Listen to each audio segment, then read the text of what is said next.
A'udzu billahi minasyaitonir rajim. Bismillahirrahmanirrahim. Assalamualaikum warahmatullahi wabarakatuh. Alhamdulillahirabbil alamin wassalatu wassalamu ala asyrafil anbiya'i wal mursalin wa ala alihi wa sahbihi ajma'in. Rabbi shrah li sadri wa yassir li amri wahlul 'uqdatam min lisani yafqahu qawli. Wa ma utitum illa qalila wa la haula wa la quwwata illa billahil 'aliyyil 'azim. Saya Muhammad Saifullah bin Mak Zamri daripada Diploma Pendidikan Islam.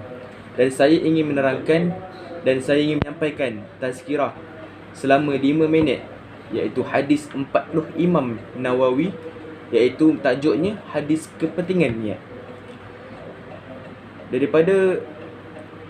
Daripada Amirul Mukminin Abu Hafs Umar bin Al-Khattab radhiyallahu an, ia berkata, saya mendengar Rasulullah sallallahu alaihi wasallam bersabda yang bermaksud, sesungguhnya setiap perbuatan tergantung niatnya, dan sesungguhnya setiap orang yang apa yang ia niatkan, barang sesiapa yang hijrahnya kerana Allah dan Rasulnya, maka hijrahnya kepada Allah dan Rasulnya. Dan barang siapa yang hijrahnya kerana duniawi sahaja ia dapat, atau kerana wanita yang ingin ia nikahi, maka hijrahnya pada masa itu yang ia niatkan.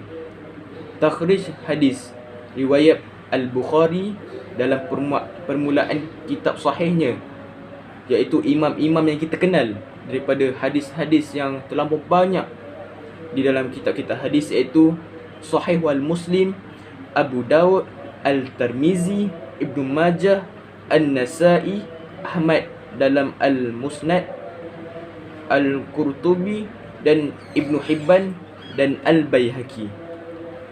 Asbabul wurud hadis, iaitu penyebab munculnya hadis. Diceritakan bahawa seorang lelaki Badawi daripada satu kabilah yang telah meminang seorang perempuan yang bernama Ummi Qais. Qais enggan menerima lamarannya kecuali lelaki itu berhijrah. Oleh kerana lelaki itu ingin mengahwini Ummi Qais, maka dia pun turut berhijrah, lalu dia mengahwini perempuan tersebut. Jadi sesiapa yang berhijrah kerana menuntut sesuatu perkara, maka ia dapat perkara itu sahaja. Lantaran itu telah terkenal kisah bahawa kisah muhajir Ummi Qais ini merupakan sebab kepada asbab Rasulullah sallallahu alaihi wasallam. Semua amalan yang disyariatkan sama dengan konteks hijrah ini, seperti berjihad, menuntut ilmu, berniaga. Keelokan dan kerosakannya adalah berdasarkan niat yang mendorong kepadanya. Walaupun dia telah melakukan sesuatu yang besar, iaitu hijrah dari Mekah ke kota Madinah, sama seperti orang lain, akan tetapi pahala yang dilakukan mungkin sedikit dan tiada langsung, maka sia-sialah perbuatan tersebut. Penjelasan tentang hadis ini, niat adalah sebab untuk mewujudkan dan melahirkan amal. Jika amal yang dilakukan adalah niat kerana Allah, maka ia akan dapat pahala. Namun jika kita niat selain daripada itu, iaitu niat untuk duniawi, maka amal kita adalah sia-sia di sisi Allah Subhanahu Wa Taala. Amal yang melakukan pada niat ialah segala amal yang ini perbuatan yang disyariatkan oleh agama. Dalam agama Islam terdapat amal-amal yang diwajibkan ke atas setiap mukallaf, yang disunatkan dan yang diharuskan. Jadi dengan niat membezakan antara amal-amal tersebut dalam kehidupan harian seorang Muslim. Amal-amal yang dilakukan dalam mencari keridaan Allah berkisar sekitar ibadat khusus dan ibadat umum. Dalam amal ibadah terdapat ibadah fardu dan wajib dan ibadah sunat. Sebagai contoh, mandi kerana mengangkat hadas dan mandi kerana kebiasaan adalah sama, namun yang membezakan kedua-duanya adalah niat.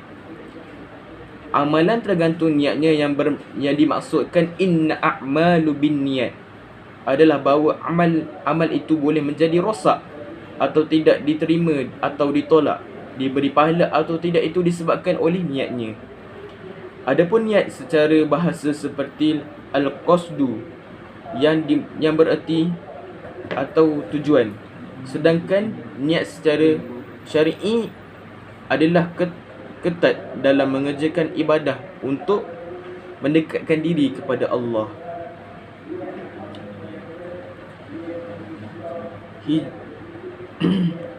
Dan kesimpulannya yang saya simpulkan di sini ialah kesemua niat kita itu hanyalah keredaan untuk mendapat keredaan Allah. Kalau kita niat dengan ikhlas dan betul kerana Allah, dan niat itu akan tercapai insya-Allah. Kalau kita niat untuk duniawi, maka sia-sialah niat kita itu. Kesimpulannya, hadis yang berkaitan niat ini memandu kita agar ikhlas dalam melakukan amal ibadah supaya mendapat taufik dan hidayah daripada Allah. Mohonlah dengan Allah agar dikurniakan sifat ikhlas dalam melaksanakan amal soleh. Hanya dengan niat yang ikhlas akan mendapat ketenangan, kejayaan dalam hidup di dunia dan di akhirat. Sekian daripada saya. Sekian, wabillahi taufiq wal hidayah. Wassalamualaikum warahmatullahi wabarakatuh.